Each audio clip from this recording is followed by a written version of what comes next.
Shortcuts லைஃப்ல மக்கள் அதிகமாக விரும்புறது ஜெயிக்கணும்னா கூட ஷார்ட்கட்ஸ் தான். ஒரு எக்ஸாமுக்கு ஒரு கொஸ்டின் ஆன்சர் பண்றது கூட ஷார்ட்கட் இருக்கான்னு தான் கேட்பாங்க. ஏன் இந்த ஷார்ட்கட்? நம்ம உடம்புலயே ரொம்ப ஹைலி எஃபிஷியன்ட் ஆர்கன் அப்படின்னு பார்த்தோம்னா அது பிரெயின் தான். இந்த பிரெயின் உடலுடைய எடையில வெறும் 2%, சொல்ல போனா 2% மட்டுமே இருக்கக்கூடிய இந்த மூளை உடம்பினுடைய ஆற்றல்ல 20% அது பயன்படுத்துது. அதனால எப்பவுமே பிரெயின் அதிகபட்சம் அந்த ஆற்றலை சேமிக்கிறதுக்கு தான் அது முயற்சி பண்ணிட்டே இருக்கும். ஏன்னா முக்கியமான டாஸ்க் ஏதாவது வந்ததுன்னா அந்த இடத்துல அதை பயன்படுத்துறதுக்காக பிரெயின் ஷார்ட்கட்ஸை மட்டுமே விரும்பும். உதாரணத்துக்கு நீங்க வழக்கமா போற வழியில தான் போவீங்க வீட்டுக்கு, அது வழக்கமா ஒரு பேட்டர்னா மாறினதுனால அது ஈஸி அப்படிங்கிறது மனசுல அது பதிஞ்சிருச்சு. அதே மாதிரி நியூஸ் பேப்பர்ல விஷயத்தை படிச்சு நம்ம தெரிஞ்சுக்கிறத விட யாராவது காதுல சொன்னா நமக்கு அது ஈஸியா இருக்கு. ஏன்னா உங்களுடைய ஓன் எஃபோர்ட் போடும்போது அதுல எனர்ஜி லாஸ் ஆகிறதுனால யாராவது நமக்கு சொல்லிக் கொடுக்க மாட்டாங்களா அப்படிங்கறத நம்ம எதிர்பார்ப்போம். இதெல்லாம் இந்த எனர்ஜி சேவ் பண்றதுக்கான ஒரு விஷயம். இதைத்தான் அறிவியல் என்ன சொல்றாங்கன்னா ஹியூரிஸ்டிக்ஸ் அப்படின்னு சொல்லுவாங்க. எப்பவுமே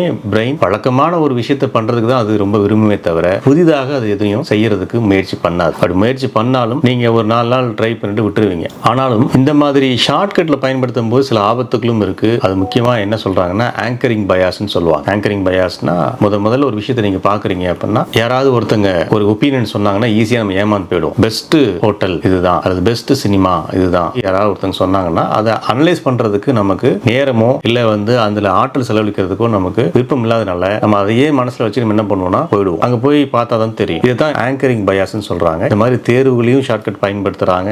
போட்டி தேர்வு எல்லாத்துலயுமே இந்த ஷார்ட்கட்ஸ் பயன்படுத்துறாங்க. பட் இந்த ஷார்ட்கட் எல்லா விஷயத்துக்கும் ஒர்க் அவுட் ஆகாது. அதனால எப்பவுமே பசில், ஒரு புதிய பேப்பர் ரீடிங், சில கடினமான செயல்களை செய்யறது, அதாவது பிரெயினுக்கு சில கடினமான செயல்களுக்கு நீங்க பழக்கப்படுத்தினீங்கன்னா உங்களால கிரியேட்டிவ் திங்கிங், ஆழ்ந்து சிந்திக்கிறது, புதுமையா சிந்திக்கிறது எல்லாம் தொடர்ச்சியா பிரெயின் ட்ரைனிங் கொடுக்கும் போது தான் வருமே தவிர நீங்க அதை சோம்பேறியா ஆக்கிறதுக்கு ஷார்ட்கட் ஈஸியா எந்தெந்த வேலை பண்ண முடியுமோ அப்படின்னு பண்ணிட்டு இருந்தீங்கன்னா புதுமையான சிந்தனைகள் உங்கள்கிட்ட வராது அப்படிங்கறத அறிவியல் ரீதியாக சொல்றாங்க.